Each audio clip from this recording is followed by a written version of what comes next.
Hey everyone, welcome back to Veteran Game, the channel where we don't sugarcoat out anything and always give you the deep dive you deserve. If you're new here, smash that like button, subscribe and ring the bell for honest reviews and some of the boldest opinions in gaming. You'll want to stick around for this one, because today we're breaking down Cubic Odyssey, a game that wants to be your next survival obsession. But does it actually earn that spot?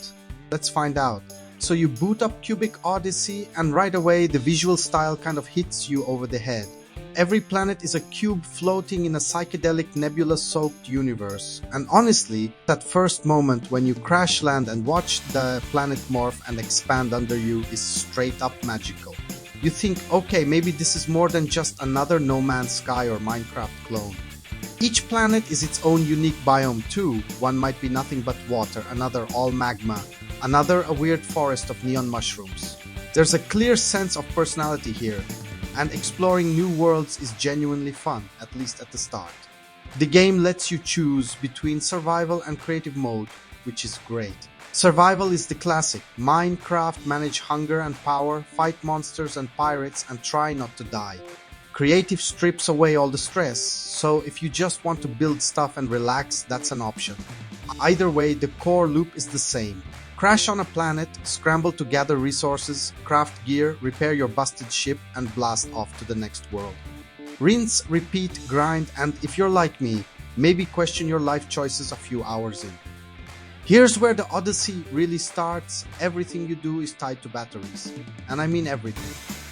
Mining, jetpacking, using your ship, even your robot buddy's abilities, all powered by batteries. At first, this adds some real tension.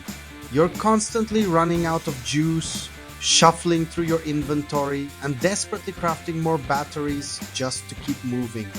You don't realize how much you rely on basic tools until they're all dead and you're stranded with a bag full of rocks and regret. The kicker is, after you survive those tough first hours, batteries suddenly stop being a problem. Every enemy starts dropping them like candy, and what was once a serious pain point just kind of disappears. It's a weird design choice. It feels like the devs wanted you to stress, then just decided, never mind, here's infinite batteries. I don't get it. But let's talk about mining and crafting, because that's where you'll spend most of your time. I'll give credit here. There are a lot of quality of life upgrades that other games in the genre should absolutely steal. You can filter out junk so you're not picking up useless blocks, highlight rare ores, and send your robot pal to scan for resources you've already found. It's satisfying to see your gear get better, your crafting recipes expand, and your ability to bounce between worlds open up. That said, the grind is real. Almost everything you want to craft, gear, upgrades, vehicles, requires you to first build subcomponents, which means finding specific ores, crafting intermediate items, and then finally making what you actually want. Add in level gating, where you can't even craft higher tier stuff until you've done enough repetitive tasks to level up, and you're looking at hours and hours of resource gathering just to get that next jetpack or fancier gun. And don't get too excited about base building either. You can make your little outpost, stash your loot, decorate a bit, but honestly it's not nearly as deep or customizable as games like Minecraft. It's more functional than creative, and most of the time your base just serves as a glorified inventory dump and crafting station. Sure, you can warp between planets once you unlock the tech, but there's not a lot of reason to stick around unless you just want to grind out more materials. Now, let's talk combat. You get a gun, a shock stick, and some ship weapons. Early on, you're fragile, so every fight feels risky. But once you get a few upgrades, the combat becomes almost trivial. Enemies are mostly dumb. Pirates attack one at a time, monsters often run away or stand there soaking up bullets, and even the red darkness. Big bads aren't that interesting. I kept waiting for some kind of intense survival scenario or clever boss fight, but most battles end up being a quick pew-pew, loot and move on. The real challenge is managing your inventory and keeping enough batteries, not the enemies themselves. Where Cubic Odyssey truly nails it, though, is the atmosphere. The music is cinematic and just straight up cool. Every planet has a slightly different vibe, with audio cues that keep things from getting stale. I found myself just zoning out to the soundtrack while mining, which is probably the best part of the whole experience. The NPCs are quirky if a bit one note. They speak in a kind of Animal Crossing gibberish, and most quests are standard fetch this, kill that, but there's enough personality that it doesn't feel totally lifeless. Co-op and multiplayer are here, and honestly, the game is way more fun with friends.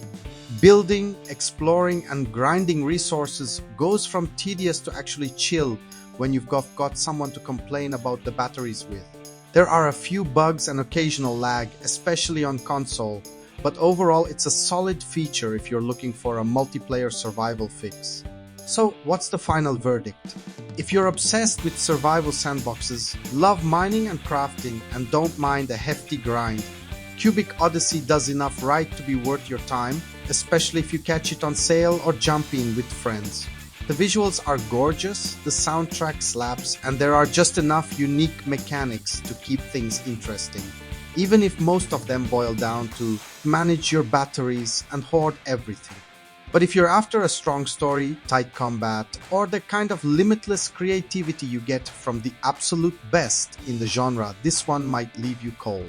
For every brilliant little quality of life improvement, there's a weird pacing issue or an underwhelming gameplay loop that keeps it from being truly great. Still, for a game that started as Minecraft but in space, Cubic Odyssey grew on me. It's not a game I'd play forever, but it's definitely one I'll remember. It's fun, it's quirky, and it's got plenty of space for you to lose yourself in. Just be ready for a few too many batteries and a grind that never quits. Let me know what you think. Are you hyped to try Cubic Odyssey, or does the grind turn you off? Drop your thoughts and your favorite survival sandboxes down below. If you enjoyed this review, hit that like button, subscribe, and stick around for more deep dives, narrative breakdowns, and real talk from Veteran Game. Until next time, keep your inventory sorted and your batteries charged. See you in the next galaxy.